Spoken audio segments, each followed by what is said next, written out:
How to use YouTube while using other apps on iPhone. Hello everyone, welcome to our channel. Let's see how we can do it. Currently we are on Android though, but it's completely fine. Just listen these steps and follow on your iPhone. So open up the settings of your iPhone, then hit on General, and over there you would be able to find the option of Picture in Picture. Make sure that it is turned on.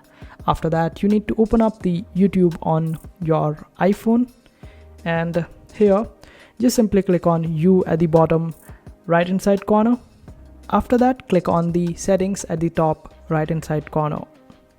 Then click on General Settings, and here you would be able to get the option of Picture in Picture. Just simply turn it on. Since we are on Android right now, that's why the option is not here, but on iPhone it will be there.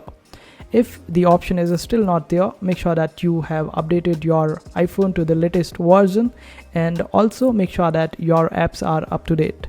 And this way you would be getting the option. Just simply turn it on and boom, you would be able to utilize YouTube even when you're on some other app, and this is how you do it.